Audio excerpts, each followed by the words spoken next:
नमस्कार दोस्तों, आप सभी का स्वागत है हमारे YouTube चैनल कॉइंस टॉक में। यहाँ आपको सही और परफेक्ट जानकारी मिलती है कॉइंस पर। मैं महेंद्र सिंह चौहान जो इंडियन कॉइन पर बात करता हूँ। आज का टॉपिक है 1 रुपी रेयर कॉइन। 1 रुपी रेयर कॉइन, 1 रुपये का दुर्लभ सिक्का। ये सिक्का सन 1970 में निकला हुआ है और एक ही मिंट बॉम्बे मिंट द्वारा जारी किया गया था।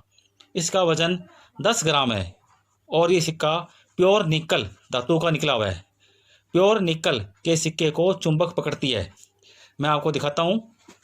ये देखिए, मेरे हाथ में चुंबक है और मैं चुंबक को सिक्के के पास मिला रहा हूँ और ये देखिए, चुंबक ने सिक्के को पकड़ लिया है।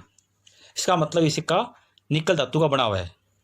इस सिक्के के ऊपर हिंदी में लिखा हुआ है रुपया और सेंटर में इंटरनेशनल अंकों में बड़े अंकों में 1 लिखा हुआ है और दोनों साइडों पर गेहूं की बालियां बनी हुई है और 1 के नीचे रुपी लिखा हुआ है इंग्लिश में और सबसे नीचे सन लिखा हुआ है 1970 और सन के नीचे मिंट मार्क डायमंड बना हुआ है। इसका मतलब ये सिक्का बॉम्बे मिंट द्वारा जारी किया गया था।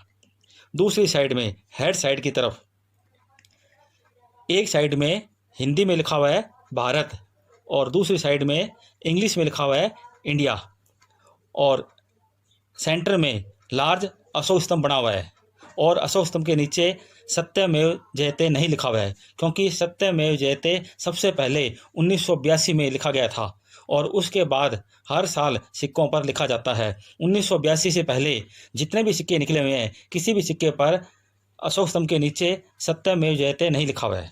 हर सिक्के की 2 साइड होती है। जिस साइड की तरफ अशोक स्तंभ बना हो वो सिक्के की मेन साइड कहलाती है और इसे बोलते हैं ओबवर्स। दूसरी साइड जिस पर कोई भी डिजाइन बनी हो, कोई भी फोटो हो, कोई भी लोगो हो या कोई भी सिंबल बना हो, उस साइड को बोलते हैं रिवर्स। अब आप एक बात जान लें, ये सिक्का इतना रेयर क्यों है, ये सिक्का इतना महंगा क्यों है, इसका कारण क्या है, तो ये आप अच्छी तरह आप समझ लें। आम तौर पे सिक्के 2 करोड़, 5 करोड़, 10 करोड़, 15, 20, 40, 70, 80 करोड़ की संख्या में सिक्के निकलते हैं, लेकिन ये सिक्के 1970 का सिक्का जो बॉम्बे मिंट द्वारा निकला हुआ है, एक ही मिंट, सबसे कम संख्या यानी कि सिर्फ 10 लाख से भी कम संख्या में ये सिक्के निकले हुए हैं। इसलिए ये सिक्का रेयर है। दूसरा कारण ये है कि 1970 से पहले ये सिक्का 1962 में 10 ग्राम का सिक्का जारी किया गया था, यानी कि 8 साल पहले 1 रुपये का सिक्का निकला था और 70 के बाद में 1975 में सिक्का जारी किया गया था, यानी कि 5 साल बाद। यानी कि ये सिक्के बहुत कम संख्या में निकले हुए हैं, इसलिए सिक्का ये रेयर है। अभी तो सिक्के हर साल सिक्के निकलते हैं, हर ईयर का सिक्का निकलता है, लेकिन पहले इतना गैप 8 साल और 5 साल बहुत गैप हो गया है, इसलिए सिक्के की मिंटेज सिक्के कम संख्या में है। एक बात और, भारत जब आज़ाद हुआ उसके बाद में सबसे पहला सिक्का 1950 में 1 रुपये का जारी किया गया था। तो 1950 से लेकर और अब तक 1970 तक 20 सालों में सिर्फ 4 बार ही सिक्के जारी किए गए हैं। 1950, 1954, 1962 और 1970, यानी कि 20 सालों में सिर्फ 4 बार सिक्के निकले हुए हैं, इसलिए सिक्के कम मात्रा में है।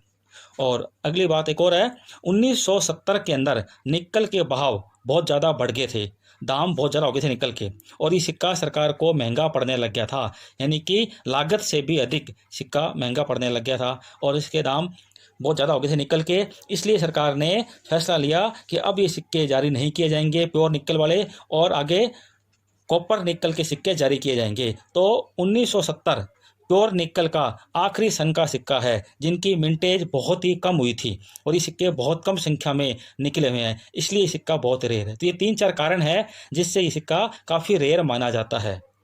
अब आप एक और देखिए, जब इतना महंगा सिक्का है ये और इसकी मिंटेज कम हुई है तो ये नकली सिक्के भी निकल गए हैं। अब नकली और असली की पहचान क्या करें, क्या पहचान है नकली असली की, तो इसकी 2 पहचान है मेन, जो बता रहा हूँ मैं आपको। मैं जो सिक्का असली होगा वो सिक्का 10 ग्राम का होगा और जो सिक्का नकली होगा वो सिक्का 8 ग्राम का होगा। पहली पहचान तो ये है। दूसरी पहचान ये है, जो सिक्का असली होगा उसको चुंबक पकड़ेगी, क्योंकि वो सिक्का प्योर निकल का होगा। और जो नकली सिक्का बना हुआ है वो कॉपर निकल धातु का बना हुआ है। कॉपर निकल का मतलब इसमें कॉपर की मात्रा होती है 75%, जिसको चुंबक नहीं पकड़ती है। तो नकली सिक्के को चुंबक नहीं पकड़ेगी और असली सिक्के को चुंबक पकड़ेगी। और ये दो पहचान है। सिक्के हमेशा अपनी नॉलेज और समझ से खरीदें और बेचें। आपको अपनी नॉलेज बढ़ानी चाहिए और फिर आप सिक्के कलेक्ट करें। पहले पूरी जानकारी लें आप, उसके बाद में सोच समझ कर सिक्के आप खरीदें और बेचें। कलेक्शन की दृष्टि से ये सिक्का काफ़ी रेयर माना जाता है। ये सिक्का हर एक के कलेक्शन में नहीं होता है। ये सिक्का आपको कलेक्ट करना चाहिए। अभी इसकी रेट बहुत ज़्यादा है, पहले भी इसकी रेट थी और आगे इसकी रेट काफ़ी बढ़ने वाली है। और बहुत ही जल्दी ये सिक्का वेरी रेयर कैटेगरी में आने वाला है। तो ये सिक्के आपको कलेक्ट करने चाहिए। अब आप इसकी रेट जान लें। ये सिक्का अगर फाइन कंडीशन में है तो इसकी रेट है लगभग 3,000 रुपये। वेरी फाइन कंडीशन में इसकी रेट हो जाती है लगभग 4,000 के आसपास। और यही सिक्का अगर एक्स्ट्रा फाइन कंडीशन में है तो इसकी रेट है 5,000 रुपये। और यही सिक्का अगर यूएनसी कंडीशन में है, यूएनसी का मतलब अनसर्कुलेटेड, जो सबसे बढ़िया कंडीशन मानी जाती है, यूएनसी कंडीशन में इसकी रेट है लगभग 7,000 रुपये के आसपास। एक और बात आप जान लें, रेट जो होती है वो फिक्स नहीं रहती है। मार्केट के हिसाब से, कलेक्शन के हिसाब से, ज़रूरत के हिसाब से अप डाउन कम ज़्यादा होती रहती है। इसलिए सिक्के हमेशा अपनी सोच समझ से खरीदें। आज आपको जानकारी मिली 1 रुपए के रेयर कॉइन पर। इसी प्रकार मेरे वीडियो रेयर कॉइन पर और स्केच कॉइन पर आएंगे। आप मेरे वीडियो को लाइक करें, शेयर करें और चैनल को सब्सक्राइब करें और बेल बटन को दबा दें। जय हिंद, जय भारत।